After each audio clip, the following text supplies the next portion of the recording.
already asking the question that's going to be on everyone's mind once the credits roll on Avengers Endgame. What's next for the Marvel Cinematic Universe? Only time will tell, but like Doctor Strange, we've looked through 14 million possible futures for the MCU and have a few ideas on what we might see in Phase 4. Those of you who are slightly less obsessive about the MCU might be wondering what exactly we mean by Phase 4.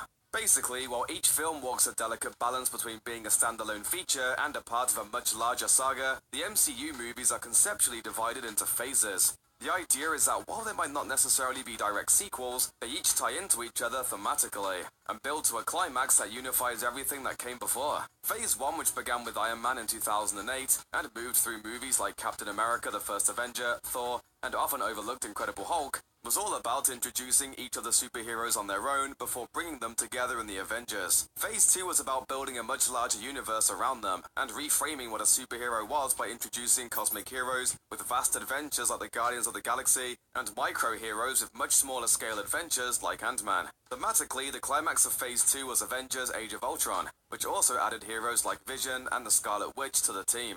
And then there's Phase 3, which has been about loss and about the dire consequences that can come from noble intentions. It began with the heroes fighting each other in Captain America Civil War, and then moved through several films about heroes discovering lives and secrets in their past, such as in Thor Ragnarok, and in Black Panther, and in Captain Marvel. Now it's set to reach its endgame in, well, Endgame. So what happens in Phase 4? The future is shrouded in mystery, but one thing you can bank on is that the next few years of the MCU are going to be focused on a very different set of characters than the last few. Part of that, of course, is the inevitable product of the march of time. Chris Evans has mentioned that he'd like to be done with blockbusters and focus on smaller projects, at least for a while. And Robert Downey Jr. has expressed some similar desires to move on from Tony Stark. That makes sense too, because he's been at this for a while. Even if you don't count cameos like the one in Incredible Hulk, and only focus on the Iron Man movies, and starring roles like the Avengers films and Spider-Man Homecoming, Downey has played Tony Stark in 9 films over the course of 11 years. Iron Man might be a character built for a medium that's meant to go on forever, but at some point, you can't blame a guy for wanting to take a break.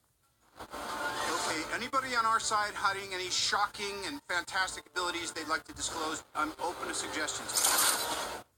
The flip side of that is that there's some good news. While Iron Man and Captain America were the foundation of the MCU for its first decade, Phase 3 went hard at introducing a whole new crop of heroes. One of the biggest introductions came when Marvel and Sony finally reached an agreement to bring Spider-Man into the MCU, resulting in one of Marvel's best films in Homecoming. If Spider-Man was big though, Black Panther and Captain Marvel were downright massive. Both of those films were the first solo outings for their respective title characters, and both racked up over $1 billion at the box office. Add in Doctor Strange, and the MCU has more than proven that it can build an entire new generation of superhero stars to carry the torch into Phase 4. While Marvel has said they won't be officially announcing any Phase 4 projects until after Spider-Man Far From Home hits theaters in the summer of 2019, we do know a few characters we're likely to see. One is Adam Warlock, who was teased at the end of Guardians of the Galaxy Volume 2. He has traditionally been associated with the Infinity Stones, so it's unclear what role he might play in Phase 4. But it has been previously announced that he wouldn't be seen until Guardians of the Galaxy Volume 3 comes out. Then there's the Eternals. Created by the great Jack Kirby, the Eternals is set to star Angelina Jolie, and features a group of humans who long ago were experimented on and given tremendous powers by the cosmic space gods known as the Celestials, who previously cameoed in Guardians of the Galaxy. And finally, there's Shang-Chi, the master of Kung Fu, who is the world's greatest martial artist. In the comics, Shang-Chi dedicated his life to defeating the world-conquering plans of his father, an immortal Chinese villain. The announced MCU film is reportedly going to be updated for modern audiences though. So just what role Shang-Chi or any of these new faces will play in Phase 4 is still unclear.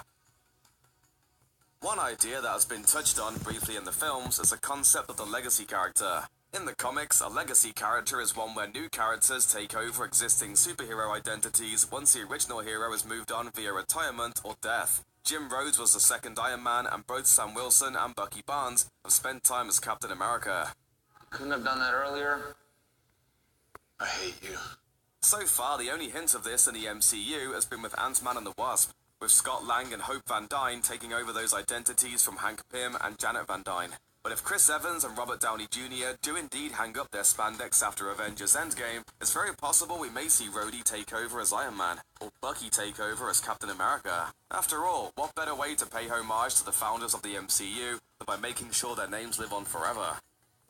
One safe assumption to make about the MCU going forward is that whatever storyline weaves through and unites the next 20 movies, it won't be focused on Thanos and the Infinity Stones. Once you gather up the 6 of them, forge them into a giant golden gauntlet, and kill half of the universe after all, there's really no way to top it.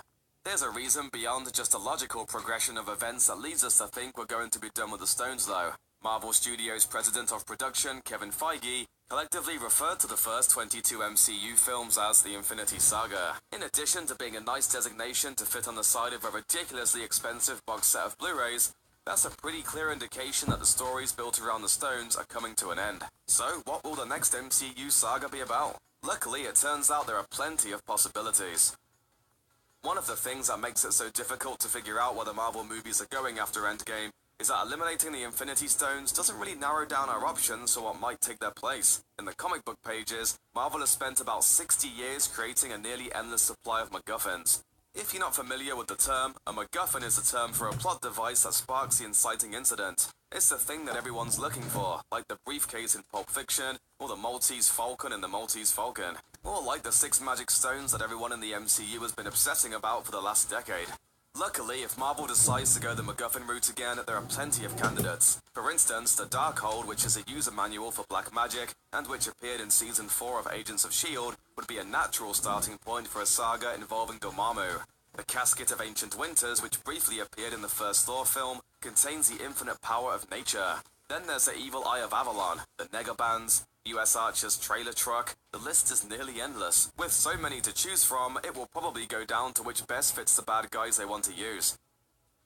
The Marvel Cinematic Universe has had more than its fair share of incredibly powerful supervillains, from Loki and Hela to Ultron and Ego the Living Planet. But that's the nice thing about superheroes, they never seem to run out of villains. If Marvel decides to bring in another cosmic threat like Thanos, Annihilus is one obvious candidate. There are also potentially more interesting directions they could take, such as the time-traveling warlord Kang the Conqueror, or the world-eating Galactus. Or they could go with a more mystical threat, such as Dormammu. When it comes right down to it, there's really just one big villain that stands out above the rest. The only thing is, though, he comes with some baggage. Probably the... Sure, you've been here before. But when's the last time you shared a moment like that? Or felt like this? Probably the most exciting aspect of Phase 4 is the possibility that Marvel could finally introduce MCU versions of some of their most beloved heroes and villains, including the Fantastic Four and their archenemy, Doctor Doom. Of course, these characters have appeared on film before, 3 times in fact, but you can be forgiven for forgetting that, as most fans of the characters have tried to convince themselves for years that those movies were all just a bad dream. The 3 previous Fantastic Four films were made by Fox. Now that Disney has purchased Fox, however, the rights have reverted to Marvel Studios, giving them a chance to finally get these characters right. And as we saw with Spider-Man Homecoming, nobody knows how to do Marvel characters like Marvel themselves. As exciting as it will be to finally see the Fantastic Four done well though, it's almost more exciting to consider MCU versions of some of their supporting cast, including the enigmatic Silver Surfer and Marvel's #1 supervillain, Doctor Doom. After all, if Marvel can turn a talking tree into a worldwide pop culture icon, imagine what they can do with the coolest villain in comics. For a lot of fans, the Fantastic Four pale in comparison to the big acquisition from the Disney-Fox deal, the X-Men. On their own, they're a franchise that's about as massive and complicated as the rest of the Marvel Universe put together. And they also have their own sprawling, mostly successful film franchise. The MCU so far has gone out of its way to carve out a world without mutants, to the point of referring to Quicksilver and the Scarlet Witch by a similar but legally distinct M-word when they showed up at the end of Captain America: The Winter Soldier. This is the age of miracles, Doctor.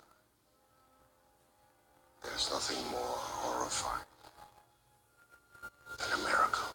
Now that Marvel has the rights to the X-Men again though, they are free to introduce as many mutants as they want. Or not. As we've learned from superhero films, there are an infinite number of ways you can get superpowers. So it's possible in the MCU the X-Men won't be mutants at all. And if the X-Men do show up in the MCU during Phase 4, they might just wind up being used much more sparingly than they have been in their own film series. If nothing else, it would allow fans who are still attached to the Fox X-Men series to have some breathing room before reintroducing characters like Storm or Jean Grey. Whatever Marvel does in Phase 4 though, one thing is guaranteed.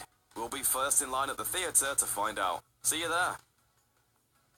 Check out one of our newest videos right here. Plus, even more Looper videos about your favorite Marvel heroes are coming soon. Subscribe to our YouTube channel and hit the bell so you don't miss a single one.